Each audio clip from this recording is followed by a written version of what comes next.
अस्सलाम वालेकुम दोस्तों, कैसे हो? अल्लाह करे कि आप अच्छे हों। आज एक वीडियो मेरी नज़र से गुजरी, कई दिन से सोशल मीडिया पर गर्दिश कर रही है। एक तफसीली वीडियो है, तकरीबन 40 मिनट से भी ज़्यादा की ये वीडियो है। बड़ी अहम है, बड़ी दिलचस्प है, बड़ी खूबियों वाली है और बड़ा अपने अंदर कमाल रखती है। अपने अंदर बहुत से पैगामात रखती है, अपने अंदर कौमों की तरक्की का सामान रखती है। और ये वीडियो हमें बताती है कि कौमें तरक्की कैसे करती हैं, कौमें आगे कैसे बढ़ती है और कैसे वो तरक्की के आला मकाम पर फाइज हो जाती हैं। और हमें ये भी बताती है कि अहले यूरोप किस वजह से आगे बढ़ रहे हैं, किस वजह से तरक्की कर रहे हैं। किसी सियासी आदमी की नहीं है, किसी कौम के बहुत बड़े लीडर की नहीं है, किसी नोबल इनाम पाने वाले किसी साइंटिस्ट की नहीं है, बल्कि ये वीडियो एक मदरसे की है, वीडियो एक मस्जिद की है। मुफ्ती तारिक मसूद साहब जो हमारे पड़ोसी मुल्क पाकिस्तान के रहने वाले हैं, वो अमेरिका में शिकागो में एक मदरसे की और मस्जिद की ज़ियारत कर रहे हैं और वहाँ की तफसील हमारे सामने पेश कर रहे हैं। हम सब जानते हैं मुफ्ती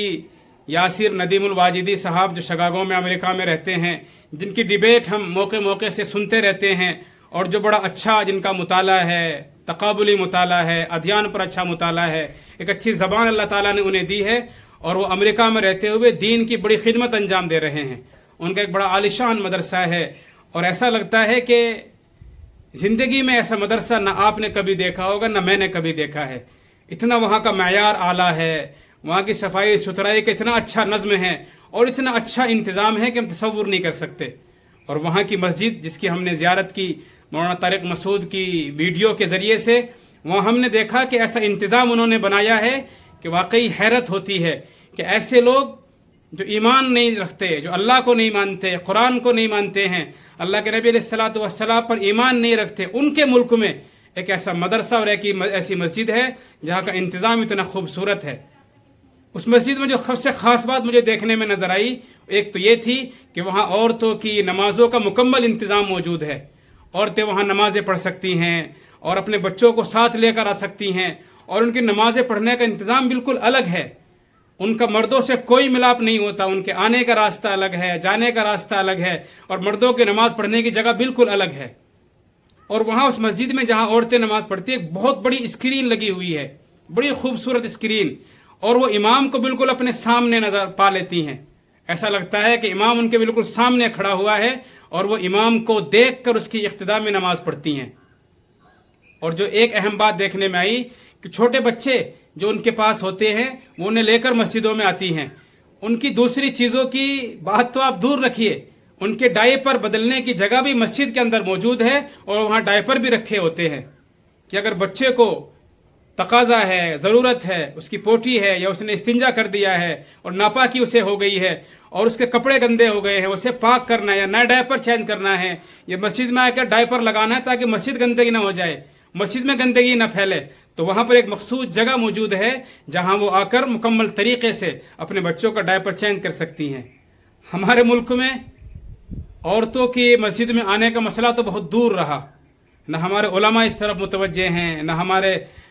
मुफ्तियान किराम इस तरफ मुतवज्जे हैं, न मदारिस के और मसाजिद के ज़िम्मेदारान और मुतवल्लियान इस तरफ मुतवज्जे हैं। हालांकि हुकूमत ने इस पर ज़ोर दिया था कुछ दिन पहले भी, और हमने नासमझी की बुनियाद पर, कोई अहम फैसला न करने की वजह से कई ऐसे फैसले हम करा चुके हैं जो हमारे दीन के और शरीयत के बिल्कुल मुखालिफ थे। 3 तलाक का मसला हो, हिजाब का मसला हो, हम आपस में मुत्तहिद न होने की वजह से, किसी एक प्लेटफॉर्म पर न आने की वजह से हमें नुकसान हुआ कि हमारी शरीयत में एक चीज़ का इजाफा कर दिया गया। अगर हम 3 तलाक़ें देते हैं तो हुकूमत के एतबार से वो 3 तलाक़ नहीं बल्कि 1 तलाक़ ही वाक़ होती है। और अजीब बात यह है कि तलाक़ देने वालों को सज़ा मिल जाती है। काश हम इस तरफ सोचें और देखें कि दूसरे मुल्कों में जो गैर ईमान वाले हैं किस तरह का इंतज़ाम चला रहे हैं। उनकी मस्जिदों में तो यहाँ तक एहतमाम है कि आने वाले बच्चों के डायपर बदले जाते हैं, और हमारी मस्जिदों में यहाँ तक कब इंतज़ाम नहीं है कि जो मर्द नमाज़ पढ़ने आते हैं उनके इस्तिंजे के लिए वाशरूम और टॉयलेट अच्छे हों, इस्तिंजे खाने साफ़ सुथरे हों, उनके वाशरूम साफ़ सुथरे हों, उनके टॉयलेट्स अच्छे हों। हालांकि होना ही चाहिए कि हमारे मदरसों और मस्जिदों के वाशरूम ऐसे साफ़ सुथरे होने चाहिए थे कि गंदगी का वहाँ नामो निशान नज़र नहीं आए। लेकिन आप देखेंगे इतने गंदे होते हैं कि एक ज़राफ़त पसंद और सफाई सुथराई का एहतमाम करने वाला आदमी वहाँ बैठकर अपनी ज़रूरत पूरी नहीं कर सकता है। और दूसरी बात, उन मस्जिदों में बच्चे बड़े एहतमाम से जाते हैं नमाज़ पढ़ने के लिए, लेकिन हमारी मस्जिदों में बच्चों के जाने का तसव्वुर ही नहीं है। अगर बच्चे चले भी जाएं तो ऐसे लोग जिनको नमाज़ पढ़नी नहीं आती है, जिनको नमाज के फ़राइज़ याद नहीं हैं, नमाज के वाजिबात याद नहीं हैं, उन्हें सही से नमाज के अरकान का नहीं पता, वो ऐसी सख्ती करते हैं और ऐसे जुमले इस्तेमाल करते हैं और बच्चों को इतनी सख्ती से डांटते हैं कि बच्चों के दोबारा मस्जिद, वो लोग जिन्हें नमाज के फ़राइज़ का नहीं पता, नमाज के वाजिबात का नहीं पता,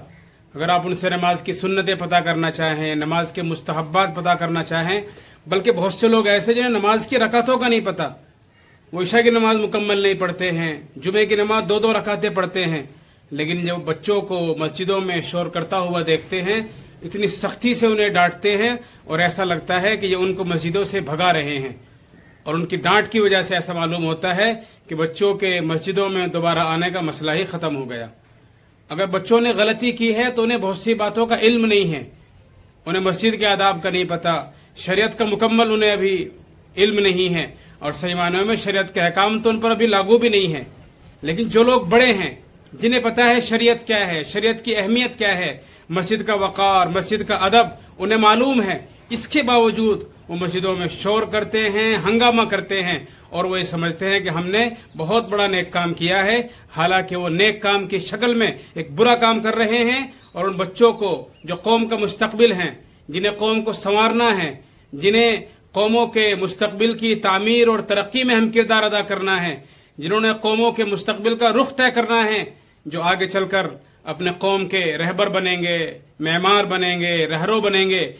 अपने लोगों की मंजिल का पता बताने वाले होंगे, उनकी सही रहनुमाई का फरीज़ा अंजाम देंगे। आज उनको मस्जिदों से दूर भगाया जा रहा है। इसकी वजह से वो तलबा मस्जिदों से, मदरसों से, असातिज़ा से, मुअल्लिमीन से, इमामों से, मुअज्जिनों से और मस्जिदों में नमाज पढ़ने वालों से नाला रहते हैं और वो ये समझते हैं कि शायद मस्जिदें अल्लाह का घर नहीं है। ये मस्जिदों पर इन मुतवल्लियान की या ऐसे बूढ़ों की जिन्हें नमाजों का सही तौर से नहीं पता, जिन्हें कुरान की मखसूस सूरतें भी सही से याद नहीं हैं और उन्हें नमाजें याद नहीं हैं, शायद वो समझते हैं कि ये इन्हीं की इजारादारी है और ये मस्जिदें इनके खुद की ज़ाती हैं। इसलिए मैं मस्जिदों के ज़िम्मेदारान से, ख़ास तौर से मुतवल्ली हजरात से, वहाँ की कमेटी से, ट्रस्टियों से गुजारिश करना चाहूँगा कि अपनी मस्जिदों में इस तरह का माहौल बनाए जिस तरह का आपने माहौल इस वीडियो में देखा है। और वहाँ जो मस्जिदों में आ रहे हैं उनकी आसानी का, उनकी सहूलत का मुकम्मल तौर से इंतज़ाम होना चाहिए। मौसम के लिहाज से सर्दी गर्मी से बचने का इंतज़ाम भी वहाँ होना चाहिए। अच्छे वज़ू खाने होने चाहिए, अच्छे बैतुल खला, वाशरूम और इस्तिंजा खाने होने चाहिए ताकि लोग मस्जिदों से करीब हों और इसी बहाने वो मस्जिदों में आए और मस्जिदों में देर तक रहें। अल्लाह करे कि हमें इसकी समझ पैदा हो जाए और हमारी मस्जिदें भी इस तरह की मस्जिदों का, जो मैंने एक शक्ल आपको दिखाई है, एक नमूना आपको दिखाया है, इस तरह की मस्जिदों का नमूना बन जाए और इसकी मिसाल और इसकी नज़ीर बन जाए। अस्सलामु अलैकुम।